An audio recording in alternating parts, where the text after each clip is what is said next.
오늘 말씀은 열왕기상 18장 1절에서 9절, 요한복음 20장 11절에서 23절 말씀입니다. 이스라엘 역사인 이 열왕기상의 전개를 보면 1장에서 10장까지는 다윗이 짓고 솔로몬이 왕이 되죠. 솔로몬 왕이 1000번제를 드린 후에 하나님께 지혜를 받아서 성전을 건축하고 또 하나님의 은혜로 정말 그 솔로몬의 시대가 영화로움을 기록하고 있습니다. 그런데 11장에 오면은 11장 4절을 보면 솔로몬이 나이가 많을 때에 그의 여인들이 그의 마음을 돌려 다른 신을 따르게 함으로 솔로몬이 하나님을 떠났다, 이렇게 기록되어 있어요. 하나님이 두 번씩이나 나타나서 솔로몬에게 그리하지 말라고 했음에도 불구하고 솔로몬은 하나님을 떠나고 우상 신을 섬기게 되었습니다. 그렇게 되자 이제 하나님께서는 대적들을 이렇게 일으키시고 또 선지자 아이야를 통해서 여로보암에게 이스라엘 지파 10지파를 떼어주시죠. 그래서 12장에 보면 이제 통일 왕국이 분열 왕국으로 나뉘어지게 됩니다. 그래서 남유다와 북이스라엘로 나뉘어지게 됩니다. 그런데 북이스라엘의 3대 왕조인 오므리 왕조가 이제 세워지면서 북이스라엘이 강건하게 돼요. 그래서 아합 시대에 보면 북이스라엘은 막강한 군사력을 갖추었을 뿐만 아니라 경제적으로도 번영과 풍요를 누리고 있었습니다. 그러나 종교적으로는 심히 타락한 시대가 되었죠. 그래서 열왕기상 16장 25절을 보면 오므리가 여호와 보시기에 악을 행하되 그 전에 모든 사람보다 더욱 악을 행하여, 오므리가 만든 왕조의 오므리가 그렇게 악을 행하게 되었죠. 그런데 그 아들 아합도 30절과 32절을 보면 아합에 대해서 나와 있는데 30절을 보시겠습니다. 오므리 아들 아합이 그의 이전의 모든 사람보다 여호와 보시기에 악을 더욱 행하여 오므리보다도 그 아들 아합이 더 악을 행하였다, 이렇게 기록되어 있죠. 여로보암이 행했던 죄보다 바알을 섬기는 그런 범죄함을 저지르게 된 것입니다. 오므리 왕의 뒤를 이은 아합은 오므리 왕조의 이 뿌리를 굳건하게 하기 위해서 주변 국가들과 이렇게 결혼 동맹을 맺죠. 그리고 백성들에게 바알을 숭상할 수 있도록 그렇게 강요하고, 또 그로 말미암아 북이스라엘은 정통적인 여호와의 신앙을 이렇게 떠나게 되는 그런 일이 생겼어요. 그렇게 되자 이제 하나님께서는 선지자 엘리야를 세워서 아합 왕의 그 잘못된 가증한 범죄에 대해서 징계를 선포하시면서 백성들을 하나님께 돌이키게 하시죠. 그래서 17장부터는 하나님이 엘리야를 이제 세우시는데 열왕기상 17장서부터 열왕기 하 2장까지 엘리야 선지자의 활동을 이렇게 기록하고 있습니다. 그렇게 하신 이유는 이 모든 것을 주관하신 이스라엘을 주관하시는 분은 여호와 하나님이시다라는 것을 선지자를 통해서 알게 하시는 것이죠. 오늘 본문에 보면 18장 1절 함께 읽겠습니다. 많은 날이 지나고 제3년에 여호와의 말씀이 엘리야에게 임하여 이르시되 너는 가서 아합에게 보이라. 내가 비를 지면에 내리리라. 엘리야를 이제 하나님께서 이스라엘로 가라고 말씀하세요. 2절과 5절을 보면 이스라엘 땅에 극심한 가뭄이 있는 것이 기록되어 있습니다. 이스라엘이 그 당시 섬기던 바알과 아세라 신은 풍요의 신이었고 비와 내우, 폭우의 그런 신으로 알고 섬겼으나 이스라엘은 3년 반 동안 가뭄으로 고통을 받는 그런 최고의 극한 상황까지 이르게 된 것입니다. 그런데 하나님이 그 엘리야를 바알 신의 진원지인 시돈으로 보내서 3년 동안 사렙다 가부와 이렇게 살게 하시죠. 시돈 땅도 하나님이 비를 내리지 않음으로 말미암아 가뭄으로 고통을 받게 됩니다.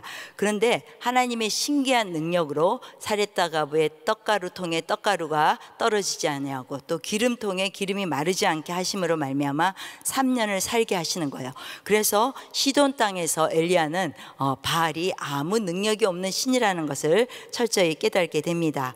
이제 이스라엘의 가뭄이 극심해지자 5절을 보면 아합이 오바다에게 이르되 이 땅의 모든 물 근원과 모든 내로 가자.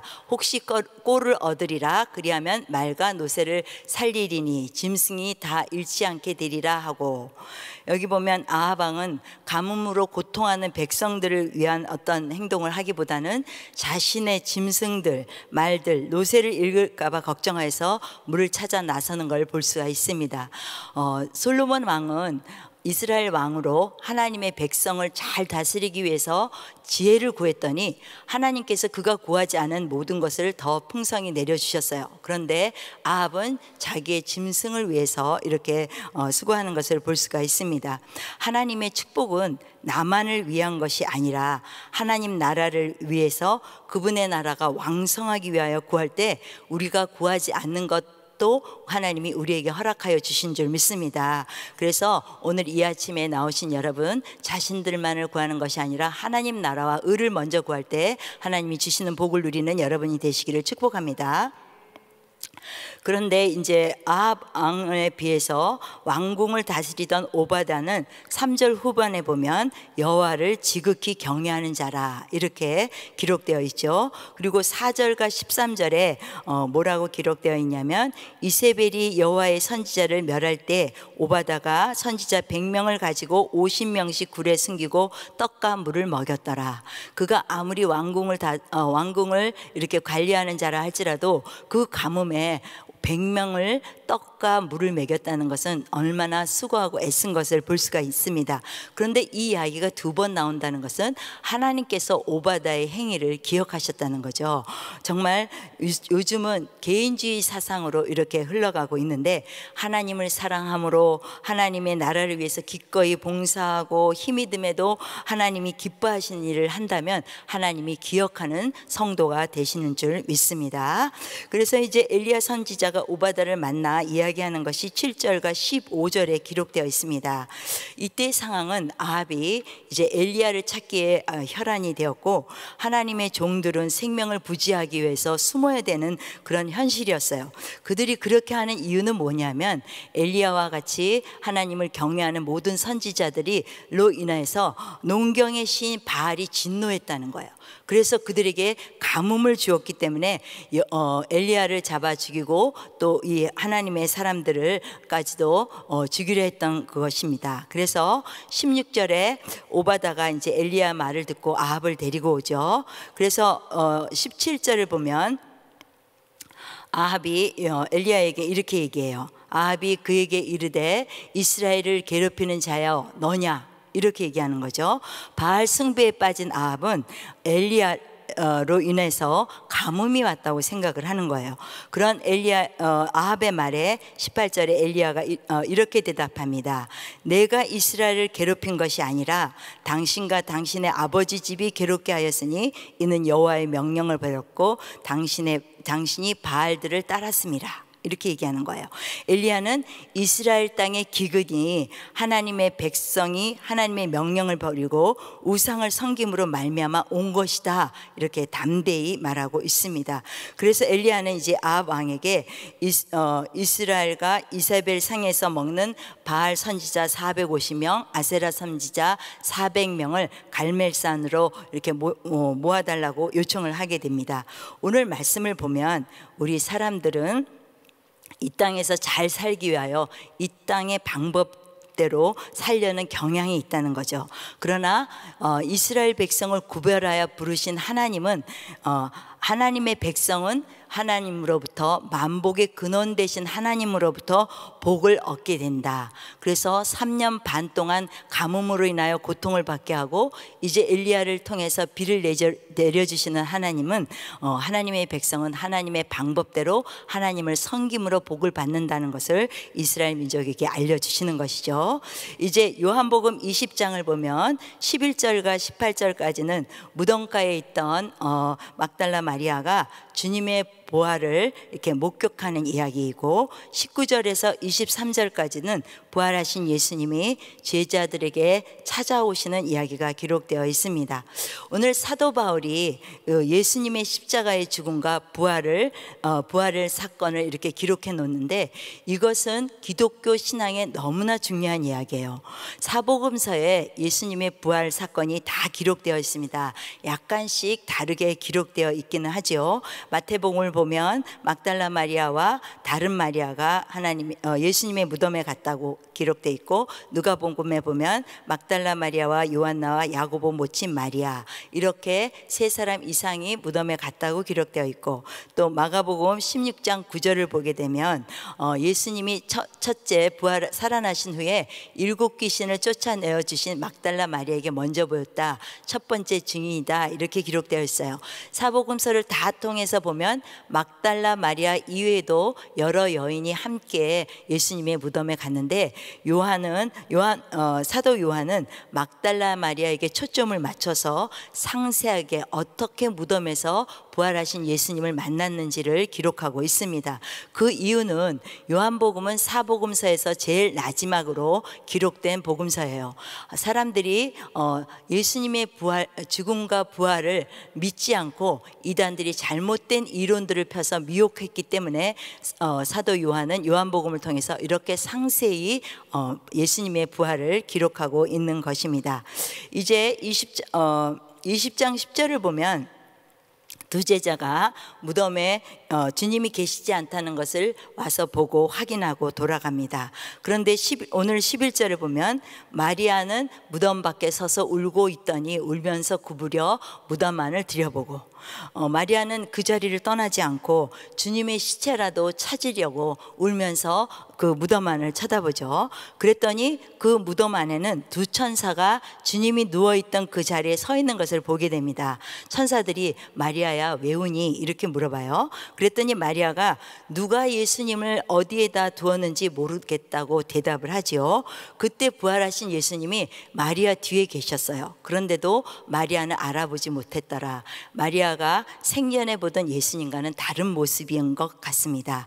이때 이제 마리아가 울면서 라는 말이 헬라 말로 크라이오 이런 말인데, 이것은 조용히 눈물을 흘리면서 슬퍼하는 것이 아니라 큰 소리로 감정을 억제하지 못하여 통곡하는 울음을 가리키는 것입니다. 마리아의 이런 대성통곡은 정말 예수님에 대한 뜨거운 열정, 충성심이 얼마나 있었던가를 알려주기도 하죠. 그리고 또 그가 천사를 봄에도 놀라지도 않고 오직 예수님의 시신을 찾아야 되겠다, 그것에 마음이 집중되어 있는 것을 보게 됩니다. 저는 이 울면서라는 말이 눈에 띄면서 나는 내 속에 예수님의 부재를 깨달으면 통곡하며 온 적이 있나 하고 내 자신에게 질문을 하여 보았습니다. 예수님은 내가 너와 세상 끝날까지 함께 있으리라 약속하시고 그 약속을 지켜주세요. 그런데 내가 성령으로 충만하지 못하고 세상 염려가 있고 근심으로 갈등이 이렇게 일어날 때 내가 즉시 하나님의 주님의 임재를 느끼지 않을 때 통곡하며 주님을 찾았는가 하는 그런 생각을 하게 되었습니다. 사랑하는 여러분, 예수님이 계시지 않는 것 같을 때 대성통곡하며 주님을 찾아본 적이 있으십니까? 고린도전서 3장 16절을 보면 너희가 하나님의 성전인 것과 하나님의 성령이 너희 안에 있는 것을 알지 못하느냐, 이렇게 말씀하고 있어요. 그런데 우리가 신앙생활이 타성에 젖고 염려로 인하여 이렇게 영적으로 메마른 이 상태에 있어서 우리 주님을 이렇게 느끼지 못할 때 오늘 아침 대성통곡을 하더라도 정말 주님을 찾는 저와 여러분이 되시기를 축복합니다. 주님은 자신을 애타게 찾는 이들을 무시하지 않으세요. 마리아의 통곡을 들으신 주님은 아직도 하나님 앞에 가시기 전임에도 불구하고 마리아에게 나타나셔서 그분의 살아계심을 나타내 주시고 위로해 주십니다. 17절 말씀이죠. 그래서 예수님은 부활을 본 마리아에게 이제 제자들에게 가서 전하라 이렇게 소명을 주세요. 그리고 19절과 23절은 부활의 주님이 예수님께 만나 주시는 말씀이죠. 제가 묵상한 한 귀절 말씀은 요한복음 20장 21절입니다. 함께 읽겠습니다. 예수께서 또 이르시되 너희에게 평강이 있을지어다. 아버지께서 나를 보내신 것 같이 나도 너희를 보내노라. 저는 부활의 선물이라는 이런 제목으로 말씀을 살펴보기를 원하는데 19절과 21절에 주님이 제자들에게 나타나셔서 너에게 평강이 있을지어다 라고 이렇게 말씀하세요. 여러분, 오늘 주님이 주시는 평강에 대해서 한번 묵상해 보시기 바랍니다. 그저 간단한 샬롬이라는 그런 인사가 아니라 놀라운 은혜가 이 가운데 있다는 것이죠. 오늘 우리에게도 찾아오셔서 평강이 있을지어다 이렇게 말씀해 주시기를 저는 간절히 사모합니다. 또 우리의 어떤 상황과 어떤 처지에 있다 할지라도 주님은 다 아세요. 그래서 주님이 주시는 평강을 받게 되면 환경을 뛰어넘을 수 있고 두려움을 넘을 수 있고 하나님의 일을 감당할 수 있게 되는 것입니다. 그래서 주님이 주신 그 부활의 선물인 평강을 얻게 되면 무슨 일이 일어나는지 한번 알아보겠습니다. 첫 번째로 모든 두려움이 기쁨으로 환원된다는 것이에요. 19절을 보면 안식일 첫날 저녁에 예수의 제자들이 문들을 굳게 닫고 있는 걸 볼 수 있습니다. 예수님의 부활하신 그 몸이 영만이 아니신데도 불구하고 닫힌 문을 지나서 들어오시죠. 예수의 제자들이 이렇게 문을 닫고 있었던 이유는 예수님이 이제 무덤에서 없어졌다고 하니까 유대인들이 어떻게 자기들을 핍박할 것인가에 대한 두려움, 또 마리아가 나타나서 예수님이 부활했다고 하니까 너무나 혼란스러운 거예요. 성경은 마리아의 그 부활 사건을 이야기할 때 제자들이 믿지 않았다고 이렇게 기록되어 있거든요. 그렇게 두려워서 떠는 제자들에게 평강이 있으라 이렇게 하시면서 그의 손과 옆구리를 이렇게 보이시면서 십자가에 달리신 예수님이 이렇게 말씀대로 부활하신 것을 제자들에게 보여주자 제자들이 기뻐하니라 이렇게 20절에 기록되어 있습니다.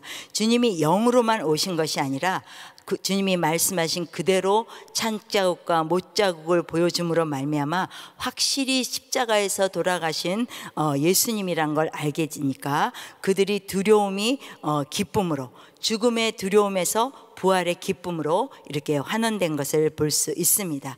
또 주님이 돌아가시기 전에 근심하는 제자들에게 요한복음 16장 20절에 이렇게 말씀하시죠. 내가 진실로 진실로 너희에게 이르노니 너희는 곡하고 애통하겠으나 세상은 기뻐하리라. 너희는 근심하겠으나 너희의 근심이 도리어 기쁨이 되리라. 예수님께서는 너희들이 나의 부활한 모습을 볼 때 정말 너희의 근심이 오히려 기쁨이 되겠다고 하신 그 말씀이 성취되는 그런 순간이었던 것입니다. 또 두 번째로 우리에게 사명을 주십니다.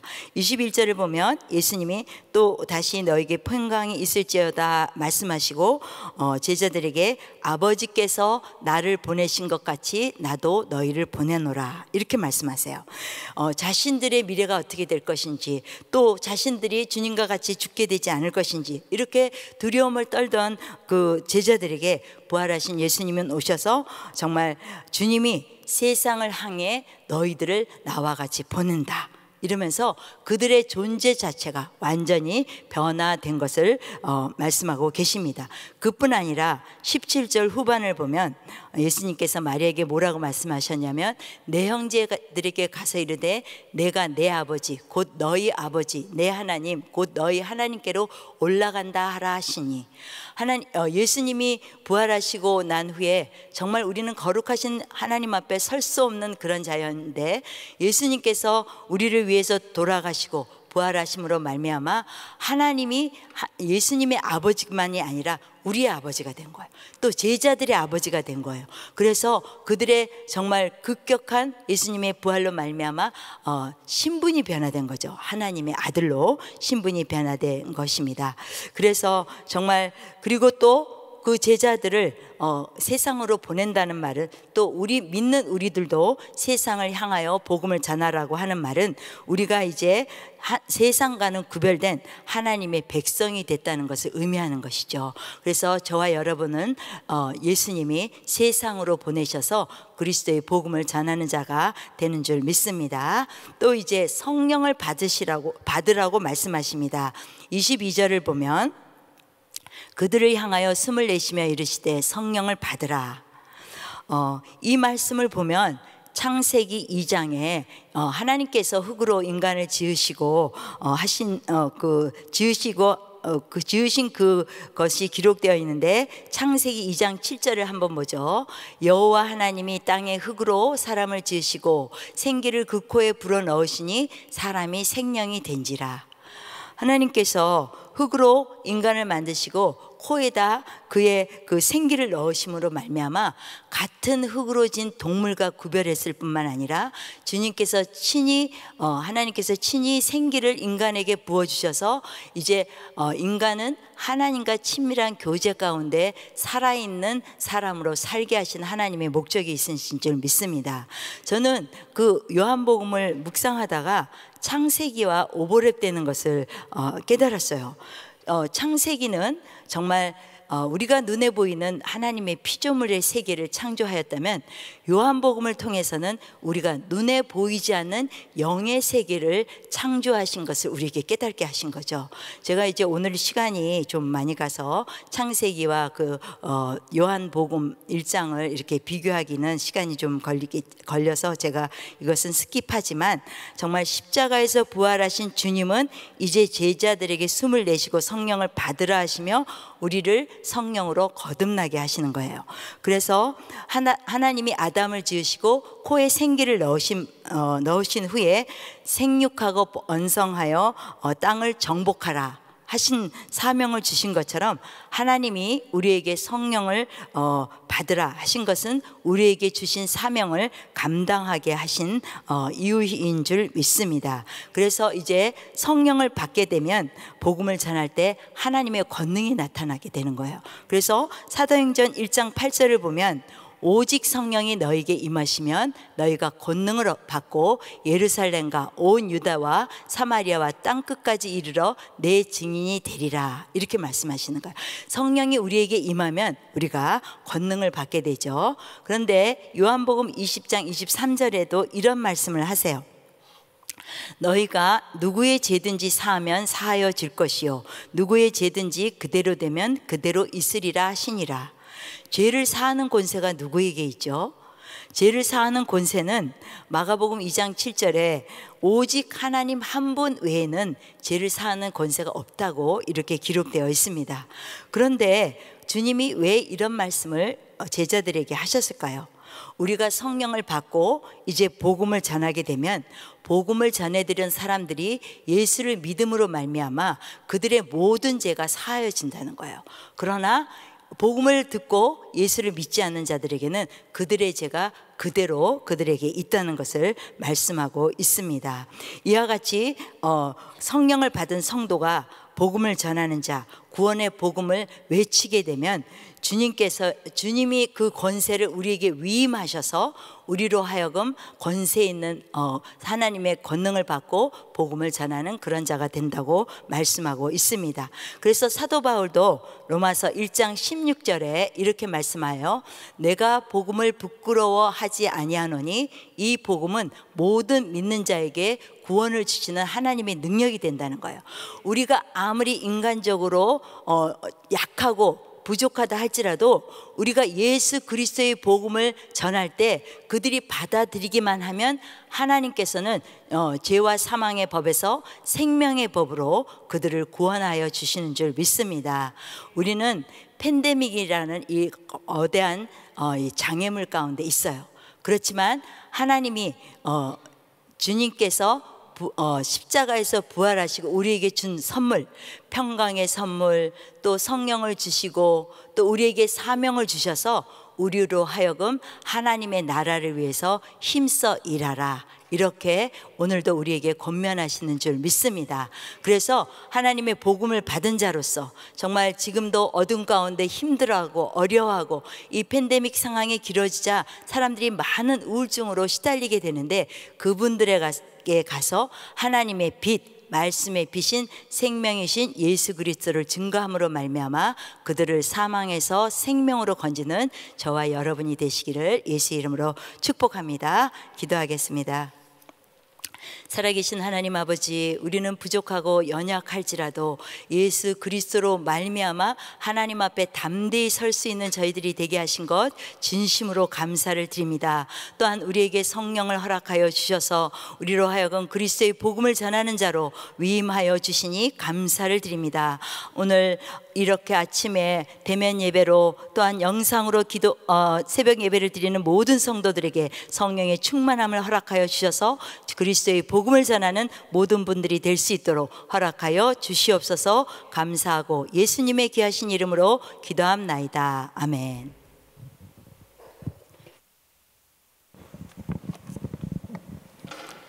네, 우리 자리에서 일어나셔서 들으신 말씀 기억하시면서 우리 성령 하나님 나를 만지소서 우리 같이 찬양합니다.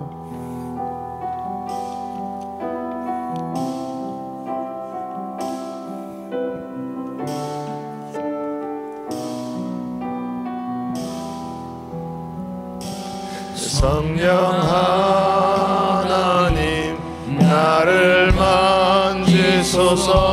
상하고 깨어져 지친 나를 새롭게 하소서. 성령의 바람 시들은 내어 살리소서.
들으신 말씀처럼 우리 사랑하는 성도님들은 늘 하나님을 찾는 성도들이 될 수 있기를 예수 이름으로 축원합니다. 그래서 우리 모든 두려움이 기쁨으로 또 근심이 기쁨으로 또 성령 충만함을 입으시기를 늘 강건할 수 있도록 하나님께 앞에서 우리가 기도할 수 있는 시간 되기를 바랍니다.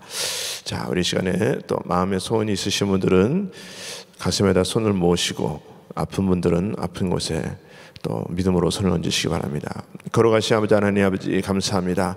이 시간에도 우리 하나님 우리들의 기도를 들으시는 줄 믿습니다.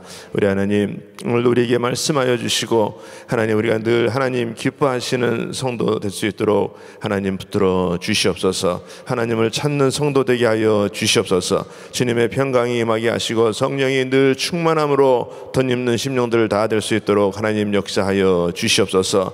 아버지 우리 모든 심령들 가운데 두려움이 기쁨으로 바꿔지게 하여 주시옵시고 또 근심이 기쁨으로 바꿔지는 역사 일어날 수 있도록 하나님 은혜 베풀어 주시옵소서. 오늘도 주님 앞에 우리가 부르짖어 기도합니다. 하나님 하늘 문을 열어 주시옵소서. 특별히 마음에 소원이 있는 자들 우리 하나님께서 아버지 모든 소원을 응답하여 주시옵소서. 모든 문제를 해결하여 주시옵소서.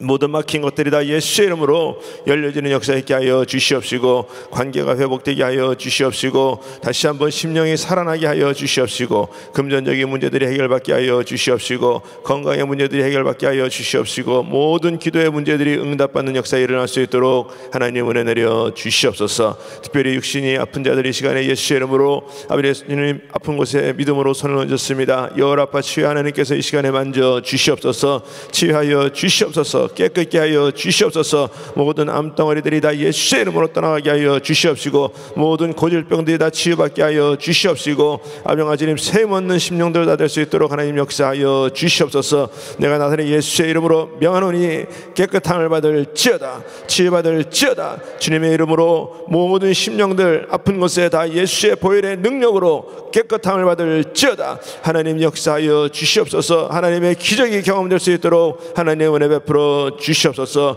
오늘 하루도 주님 어느 곳에 있든지 간에 우리가 주님의 말씀으로 우리 주님과 더불어 승리할 수 있는 귀한 심령들 다 될 수 있도록 우리 하나님께서 역사하여 주시옵소서. 지금은 우리 주 예수 그리스도의 은혜와 하나님의 크신 사랑과 성령님의 역사와 교통 인도하심이 오늘도 주님의 약속의 말씀 붙들고 늘 하나님을 찾으며 성령 충만함으로 살아가기 원하는 모든 심령들 머리 위에, 가정 위에, 기업 위에 지금으로부터 영원토록 함께 할지어다. 아멘.